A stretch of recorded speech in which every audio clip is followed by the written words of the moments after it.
Okay, so today we're diving into this Reddit post asking, am I the a-hole for thinking of leaving my boyfriend because his behavior has gotten worse after the birth of our daughter? Buckle up because this one's a doozy. Yeah, and what we have here is something that goes beyond just like a personal problem, you know?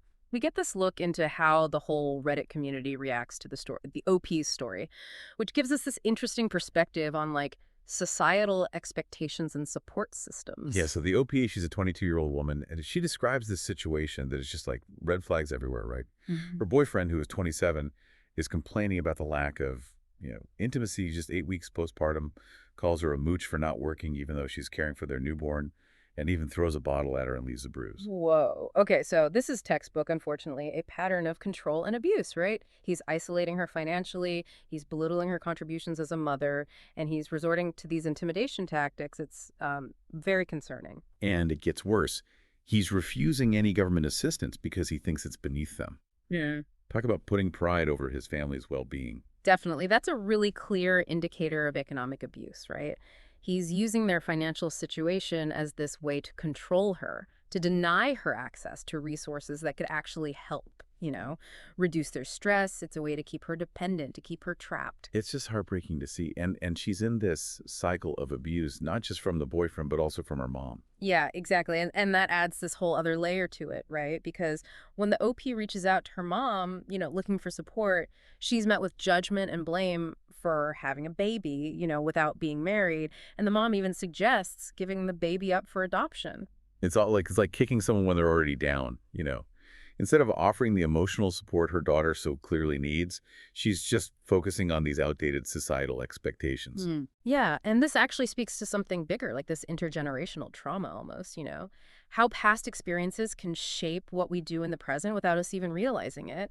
The mother, she might be projecting her own stuff onto her daughter and perpetuating this, cycle of negativity. But there's this turn, right? The Reddit community, they kind of rally around her and offer this wave of validation and support that she's clearly not getting from her personal life. It's really something. It really is. It's interesting how in these moments of crisis, the online world can become this like surrogate support system, right? The commenters, they not only validate how she's feeling, but they actually offer practical advice, resources, even offers of actual help. It's pretty amazing. It's like the internet almost becomes her family, offering that empathy and guidance she's so desperate for. Yeah, it really highlights the power of these communities online. They can provide this sense of belonging and connection and support for people who feel isolated and vulnerable, like they have nowhere else to turn. So the OP, she updates her post and says she's gotten in touch with the domestic violence hotline and is gathering important documents and planning to leave for a shelter.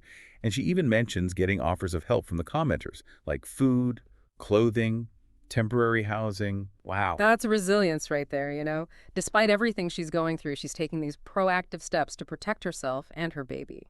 This deep dive, it just highlights how complicated domestic abuse is and the impact of unsupportive family. And this incredible way online communities can offer, like solidarity and actual help. It's really eye-opening. It is, and it makes you think, can online communities actually replace traditional support systems?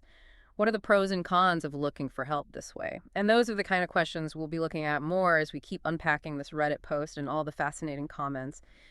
Going through these comments, it's amazing how much they reveal. It's not just opinions. You get a real sense of how people see domestic abuse and, financial struggles, even the role of online support. It's fascinating. Yeah, and one thing that really stood out to me was how many people, like commenters, were fixated on the age difference between them.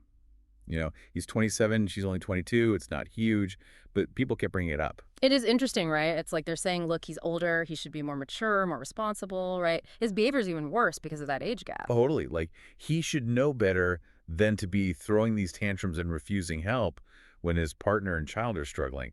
It's like they see him taking advantage of her being younger, especially with her mom not being supportive at all. Exactly. And it all ties into this bigger conversation we're having as a society about power dynamics in relationships. Like him refusing to use government assistance, that's seen as him trying to control her. Ugh, so frustrating to read. She stuck making these impossible choices, feeding herself or buying special formula for their baby, and he's just clinging to this ridiculous sense of pride. Right, and it shows how powerful financial control is in these abusive situations. By cutting off her access to resources, he's making her more dependent on him, so she's trapped, you know? It's not just about money, it's about power, being dominant. And then there's the bottle throwing incident. I mean, it's terrifying. Yeah. Violence is never okay, but to do that to the mother of your newborn, it's just horrifying.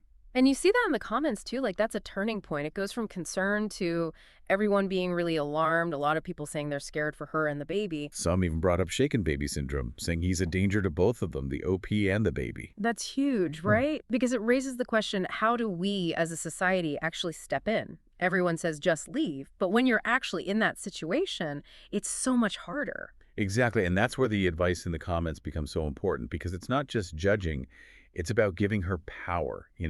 They give specific things she can do to protect herself and her daughter. Yeah, it's really detailed, like step by step on contacting shelters, filing reports, even how to gather evidence of the abuse.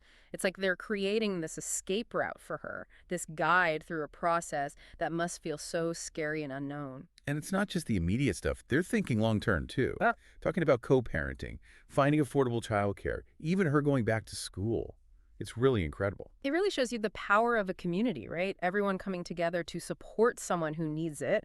You wouldn't get this kind of information, these resources, without this online platform. Yeah, and it's so powerful how many people shared their own experiences with abuse, giving her this sense of solidarity and hope. It's true, and it just shows how common domestic violence is, even though it's often hidden.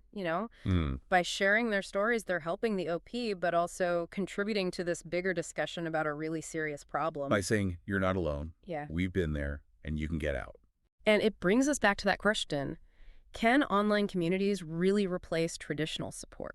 Maybe not in every way, but they offer this incredible connection and validation, especially if you feel isolated or you just don't have that support network in your life. This whole post, this whole discussion, it's really opened my eyes. The reality of abuse, how complex families can be, and just the amazing role these online communities can play, like a lifeline for someone who's struggling.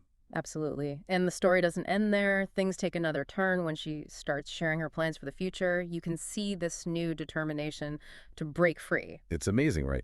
After all that support from Reddit, she actually takes action. She doesn't just sit there. She uses the advice and the resources and makes real changes. That's what's so inspiring about this whole thing. She has all these challenges and still she takes control. You can see her taking ownership and starting to build a safer future for herself and her daughter. It's incredible. Yeah, like in one update, she says she contacted the domestic violence hotline, which is huge, right? I mean, she's seeing how serious this is and reaching out to the people who get it, Yeah. you know, the professionals who can help. Absolutely, that's a crucial step. Because these hotlines, they have trained advocates who can offer support, confidentially and help her plan for her safety and connect her with resources like shelters and legal aid. They're essential, a lifeline for anyone in that kind of situation. And she keeps going. Like she starts getting important documents together, birth certificates, social security cards, packing a diaper bag with all the essentials. It's like she's actively getting ready to leave. And that's super important because a lot of times abusers will hold those things over their victims, the documents, the money. It's another way to control them. So by getting all this stuff together, she's taking back that control, making sure she and her daughter can actually start over. And then there's this update. It just gets me. She says a shelter offered her a place, but there's a waiting list. And then some of the people from Reddit, they offer her a place to stay until she can get into the shelter. Wow, yeah, that just shows you the amazing compassion you find online, right? These are complete strangers, and they step up to help, to offer actual support. It proves she's not alone and that people really do care. It's just beautiful. It's like these virtual connections become real-world support, a safety net when she needs it most. You really see how powerful these communities can be. They create real empathy, real action. And in her last update, she says she's going to get a protective order against him and move their stuff out while he's at work. She's taking charge, making sure she's safe, and preventing more abuse. It's so powerful to see her like that.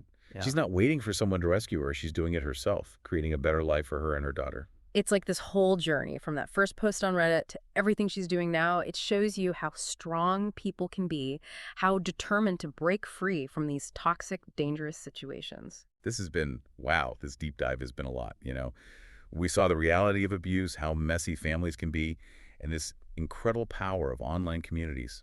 to support, to validate, to offer actual help. It really has. And the OP's story just shows how important it is to recognize the signs of abuse, to know that there are resources out there, and to believe that things can change. It's a testament to how resilient we are and how much we can do when we support each other. So what really stuck with you from all this? How do you see domestic abuse now? Or the role of online communities? Or just the power of taking action? We want to hear your thoughts. Leave a comment below. And one last thing, if you or someone you know is going through something like this, please remember you're not alone. There is help. Reach out to someone you trust, a friend, family, or a professional. There is a way to be safe and to heal.